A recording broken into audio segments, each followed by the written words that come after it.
Assalamualaikum warahmatullahi wabarakatuh. Perkenalkan, saya Bu Anissa dari pengajar SMP Negeri 9 Surabaya. Kali ini kita akan mempelajari tentang materi bioteknologi, yang mana kita dapat mengetahui dan sudah menggunakan dalam kehidupan kita sehari-hari. Contoh bioteknologi modern.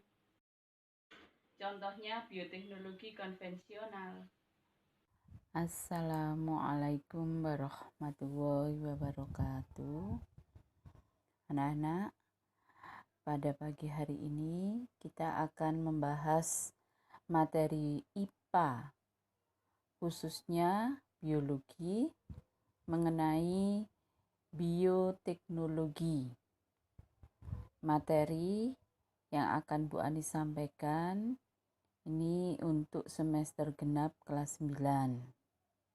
Mulai saja kita akan mengerti lebih dahulu apa itu bioteknologi.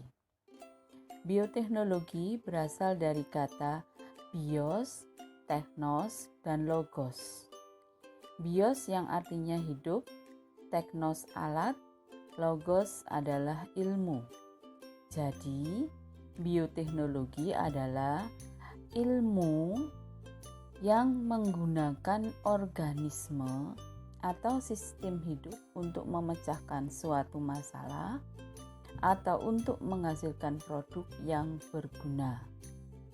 Atau dengan kata lain, bioteknologi merupakan seperangkat teknik yang memanfaatkan organisme hidup atau bagian dari organisme hidup untuk menghasilkan atau memodifikasi produk, meningkatkan kemampuan tumbuhan dan hewan, mengembangkan mikroorganisme untuk penggunaan khusus yang berguna bagi kehidupan manusia.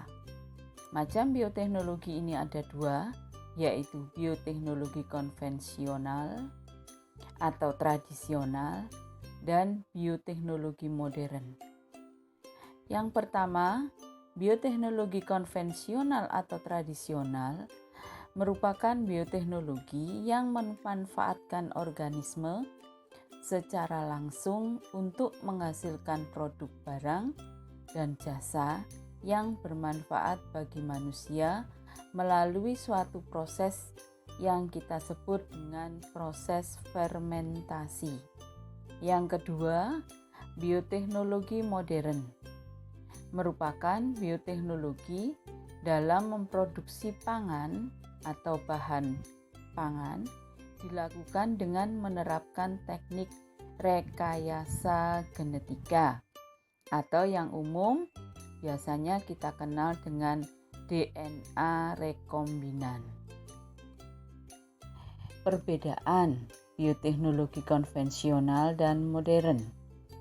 Yang pertama, pada bioteknologi konvensional, teknologi yang digunakan itu sederhana dengan menggunakan mikroorganisme secara alami, jadi tanpa menggunakan peralatan yang canggih dan mahal. Sedangkan untuk bioteknologi modern, tentu saja ini menggunakan peralatan-peralatan yang modern atau canggih dengan teknik rekayasa genetika. Jadi yang modern sudah menggunakan peralatan, sedangkan yang konvensional masih menggunakan alat-alat yang sederhana. Kemudian yang kedua, proses pada bioteknologi konvensional itu dikatakan relatif belum steril. Bukan berarti kotor, bukan, tetapi hasilnya itu maksudnya belum maksimal atau belum terjamin kalau yang dihasilkan produk itu belum steril. Jadi hasil atau prosesnya itu kita katakan relatif belum steril karena masih secara tradisional. Sedangkan bioteknologi modern prosesnya dilakukan dalam keadaan steril, sehingga hasilnya otomatis lebih berkualitas dibandingkan bioteknologi yang konvensional. Perbedaan yang ketiga, jumlah yang dihasilkan dari produk atau produk yang dihasilkan dari bioteknologi konvensional itu dalam skala kecil. Kalau kita katakan penghasilan atau homemade, atau bisa dalam rumah tangga kita membuat produk dengan bioteknologi konvensional. Contohnya tape atau tempe itu kita bisa membuat sendiri dalam suatu rumah. Maka itu dikatakan produk yang dihasilkan dalam skala kecil. Sedangkan bioteknologi modern, jumlah produk yang dihasilkan dalam skala besar. Nah, ini kalau kita melihat jumlah dalam skala besar, maka ini tidak ada yang dikatakan homemade atau home industry, tetapi sudah menggunakan skala besar dalam suatu pabrik. Jadi hasil produksinya itu lebih banyak. Kemudian perbedaan yang keempat, biaya. Mengenai biaya konvensional itu otomatis lebih murah biaya produksinya dibanding biaya produksi untuk bioteknologi modern, lebih mahal karena kita tahu pada bioteknologi sudah menggunakan peralatan-peralatan yang lebih canggih. Dalam kehidupan kita sehari-hari, produk bioteknologi konvensional banyak kita temui, yaitu contohnya tempe. Tempe yang kita makan sebagai lauk pauk terbuat dari bahan kedelai itu menggunakan mikroorganisme Rhizopus oryzae. Kemudian contoh yang kedua, kecap. Itu juga dari kedelai. Tempe sama kecap itu terbuat dari bahan kedelai menggunakan mikroorganisme yang untuk kecap Aspergillus wenti. Kemudian hasil produk bioteknologi yang terbuat dari bahan makanan susu, contohnya keju sama yogurt. Ya, keju menggunakan mikroorganisme Penicillium camembert, sedangkan yogurt menggunakan Lactobacillus bulgaricus. Kemudian kita keseharian bisa membuat roti menggunakan ragi, ya. Contohnya seperti kita misalnya membuat roti tawar, itu juga salah satu contoh produk bioteknologi konvensional. Kemudian nata de coco dari bahan air kelapa, ya. Kemudian tape itu ada dua, ada tape singkong dan tape ketan.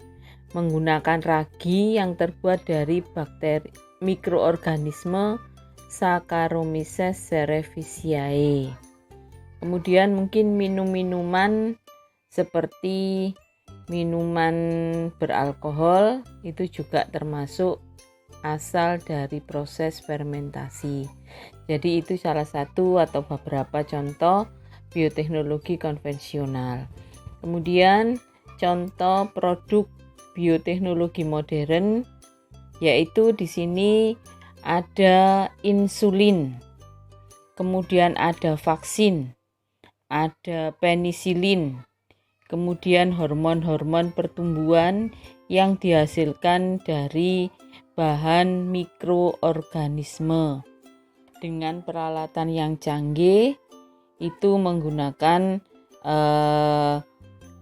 teknologi yang lebih modern dan mahal.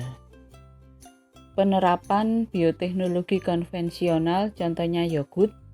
Nah, ini di tampilannya, tampilan materi. Yogurt itu yang tadi Bu Anis katakan terbuat dari bahan susu. Prosesnya lebih dahulu dengan melalui proses pasteurisasi atau proses pemanasan sehingga bakteri-bakteri yang ada di dalam susu itu dimatikan. Sehingga dengan proses pasteurisasi itu tujuannya untuk membunuh bakteri yang ada di dalam bahan susu tadi. Kemudian baru ditambahkan mikroorganisme untuk proses lebih lanjut pembuatan yogurt. Kemudian proses pembuatan keju dan yogurt tadi bahannya sama, dari susu, kita perhatikan di materi layar ini, kita akan tahu bagaimana proses pembuatan keju sama dengan melalui proses pasteurisasi. Kemudian pembuatan kecap dan tempe yang tadinya terbuat dari bahan makan yang sama, yaitu kedelai. Seperti halnya kedelai, kecap sama tempe, kedelai direbus semuanya lebih dahulu, didinginkan, kemudian diberi ragi yang terbuat dari mikroorganisme. Kemudian yang terbuat dari singkong, yaitu tape. Nah, mungkin tape ini kita kalau di dalam rumah bisa membuat sendiri. Yang tadi ada bahannya dari tape, dari ketan, ada bahan dari singkong. Ya. Kemudian kita lanjut ke teknologi bioteknologi di dalam bidang lingkungan. Bioteknologi bidang lingkungan ini contohnya pada bakteri Pseudomonas, itu yang membantu dalam pengolahan limbah minyak bumi. Kemudian ada mikroorganisme dalam tanah membantu proses pengolahan sampah organik menjadi kompos. Kemudian bidang bioteknologi pertanian ada hidroponik dan aeroponik. Hidroponik di sekolah kita sudah pernah melakukan dan punya lahan untuk hidroponik. Apa sih hidroponik itu? Yaitu suatu metode bercocok tanam dengan media air. Metode dengan bercocok tanam dengan media air ini metodenya ada 3. Ada yang menggunakan kultur pasir, air, dan pori. Pori ini bisa dari kerikil atau pecahan batu. Kemudian yang kedua yaitu aeroponik. Metode bercocok tanam dengan cara menyemburkan kabut atau uap air dan nutrisi hara sampai ke akar tanaman. Kemudian kita lanjut penerapan bioteknologi modern bidang pertanian dan peternakan. Di bidang pertanian kita lihat yang pertama yaitu tanaman transgenik.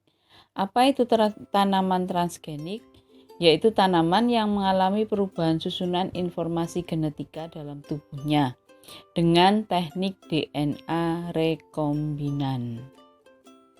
Apa tujuannya? 1. Supaya tanaman tahan terhadap hama. Yang kedua, meningkatkan nilai gizi tanaman. Yang ketiga, meningkatkan tanaman untuk hidup pada lahan yang ekstrim.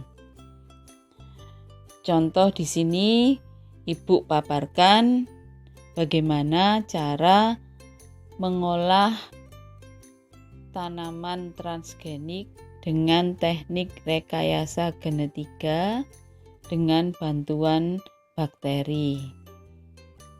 Kemudian contoh tanamannya yaitu padi. Otomatis diberi nama padi transgenik. Jenisnya biasanya yang terkenal yaitu golden rice. Jagung transgenik. Jagung yang tahan terhadap hama. Kemudian tomat transgenik, ada kedelai transgenik. Yang kedua untuk hewan transgenik. Hewan transgenik merupakan hewan yang mengandung sisipan gen aksin masuk di dalamnya. Jadi pada tubuhnya itu disisipi oleh gen dari makhluk hidup yang lain sejenis. Contohnya di sini yaitu domba transgenik, sapi transgenik, ayam transgenik. Kemudian di bidang pertanian lagi kita ada teknik kultur jaringan tanaman, di mana suatu tanaman itu bisa tumbuh berasal dari jaringannya. Jadi bukan dari bibit atau dari teknik yang biasa kita kenal mungkin setek atau mencangkok, tetapi ini teknik yang berasal dari jaringan tumbuhan, sehingga disebut teknik kultur jaringan. yaitu dari jaringan. Contohnya di sini di layar ini yaitu wortel. Nah, wortel ini kita ambil jaringannya. Ya, otomatis ini dalam keadaan steril. Kemudian masukkan cawan Petri. Biasanya ini ditumbuhkan dalam medium yang berupa agar. Jadi agar-agar itu sudah ada nutrisinya sebagai medium untuk menumbuhkan jaringan. Kemudian kalau jaringan ini sudah tumbuh akar yang kita sebut dengan kalus, dipindahkan ke tempat yang lebih besar atau wadah. Biasanya menggunakan, kalau di sini kita contohkan menggunakan cawan Petri, biasanya untuk menumbuhkan tanamannya menggunakan tabung reaksi. Setelah tumbuh daun, batang dan daun, maka tanaman itu bisa kita pindahkan dalam pot yang besar.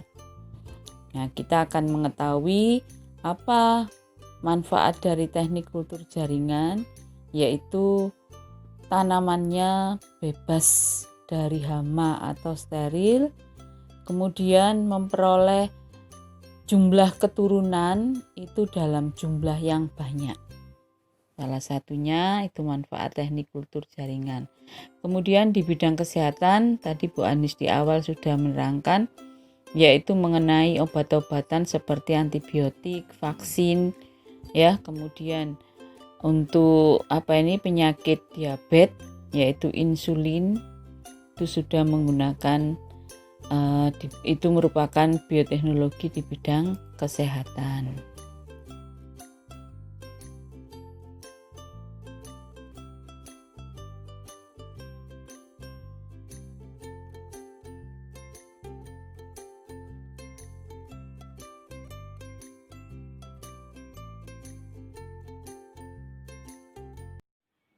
Demikian anak-anakku materi yang Bu Anis sajikan. Semoga bermanfaat untuk kalian semua. Wassalamualaikum warahmatullahi wabarakatuh.